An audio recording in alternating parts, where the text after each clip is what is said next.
The global esports industry is on fire, with companies and investors eyeing the budding billion-dollar space. Gangbusters demand for gaming gear help power results at Logitech, prompting the company to raise its guidance. But can Logitech continue to win market share?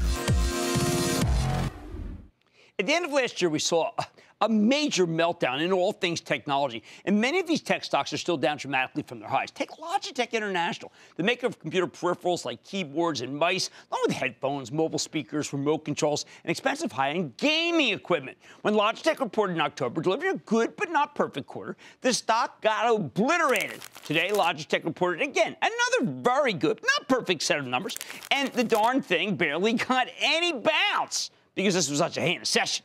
Not only did the company deliver a 13-cent earnings beat off a 66-cent basis with higher-than-expected sales, management also raised their operating income forecast for 2019. Maybe with this IBM number after the close, it could help. I don't know. Again, it wasn't perfect. Logitech missed Wall Street's estimates in 3 of its 9 product categories: mobile speakers, gaming, and smart home. Still, there's a lot going right here, and the stock has pulled back nearly 30% over the past 6 months. I think it's been punished enough, but don't take it from me. Let's check in with Bracken Darrell, the president and CEO of Logitech International, get a better sense of the quarter and where his company is headed. Mr. Dow, welcome back to Mad Money. Hey, Jim, thanks so much for having me. Bracken, first, I got to tell you, before we had this session start, your stock was up very big. I think people were reacting to the fact that you had some amazing gaming numbers and that it seems like it's pretty worldwide. Yeah, I mean, we really had a strong quarter. You know, we were up 8% overall. Our biggest 3 categories, representing 75% of our business, were all up double digits. And as you said, our profit numbers were up 22%. So we had a very strong quarter. In the conference call, you said, you kind of threw it out there, but esports is destined to be the world's largest spectator sport. Explain that. Well, I totally believe this. You know, one of these days I'm going to come on your show with a chalkboard. I'm going to draw a picture. But if I did draw that picture, what you would see is that if you're under the age of 25, you're so into gaming relative to regular sport, any single regular sport. And so those people are now watching they're spectators of esports online.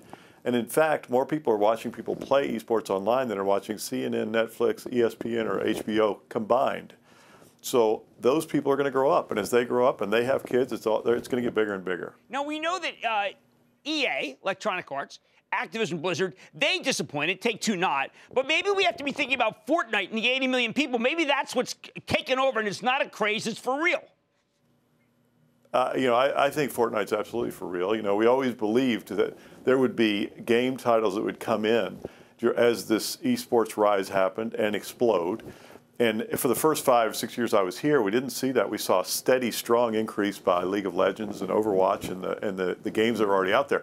But Fortnite's the first one to come in and really explode onto the scene. And I think there will be others. All right, now I do want to talk about, in the fall, I haven't seen you since this, there were news reports that said that you were mulling buying Plantronics for $2.2 billion. I felt that it was superfluous given what you already have in the category. So is the story true, and did it even make sense? You know, we look at, really, Jim, we look at so many acquisitions every year, probably 100 plus. None of them ever make it into the press unless we happen to do one. This one did get into the press. We were having discussions. We had to confirm it by law, by Swiss law. We're a Swiss company. So we were having discussions. You know, the advantage we saw there was we like the categories they're in, and we like the complementarity with our existing video conferencing business. But it wasn't meant to be. Fair enough. You talked about mitigation actions because you have a lot of equipment that comes from China. You even talked about relocation of manufacturing. Can you tell people what that's like? Because I got a feeling that one of the reasons why the Chinese economy has cooled so much is because of relocation of manufacturing. Yeah, you know, we're an expert in relocating manufacturing. We make about half what we sell, but the other half we have somebody make, and it's usually somewhere in China. So we're used to moving between our own factory and somebody else's factory. This is a very common thing for us. So part of our mitigating actions has been to move some of our manufacturing out of China, and we are doing that. But this is a system where it's a tried and true process for us. All right, now speakers seem disappointing to me. I love your speakers. The Bluetooth speakers category got too competitive? You know, at the end of the day, the Bluetooth speakers category went on just a tear for 4 or 5 years in a row. And so now it's finally crested and it's declining. But the good news about us, Jim, is we have this portfolio, and it's an expanding portfolio. So just like an investor can have a portfolio of categories, our secular growth, or our growth across the aggregation of that portfolio continues to be very strong, 8% this quarter. And we can manage the volatility within any of these single categories like Bluetooth speakers. And so it's actually, I love the strength of the portfolio as a way to live in a world where you have multiple categories and you have multiple dynamics in those categories. Now, in the conference call, someone talked about the notion of that you had negative organic growth if you back out a new product for Americas. It didn't seem like you disagree with that. It just seemed like that you were saying that the compares were difficult. Yeah, they were talking about the U.S. alone, and what I said was, our compare in the U.S., actually a year ago in the U.S. we had 50% growth in Bluetooth speakers and 30% growth overall. So that compare, you know, if you back out the acquisition, the organic growth would be negative, but the 2-year growth would still be 14, 15%. So it's not, we're not worried about our AMR business or America business. All right, one last question. We go back to full circle to esports. Do you see an era where we will have many, many students from the get-go, 4th, 5th, 6th grade, trying to be good at this so they can get NCAA scholarships across the board? I absolutely see it, and I think you're going to see it sooner than anybody thinks. There are already some colleges starting to entertain and offer scholarships for esports athletes, and it's going to grow like wildfire. So this is going to be a very big trend.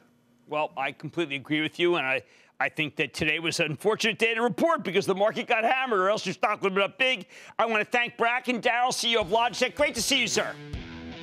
It's great to see you, Jim. Thanks so much. All right. Look, the company had a tough day to report. It wasn't a tough quarter. Mad Money's back after the break. Booyah! Jim Cramer here from Mad Money. Thanks for watching CNBC on YouTube. Click here to subscribe and get the jump on my exclusives with CEOs, plus market news, investing advice, and a whole lot more.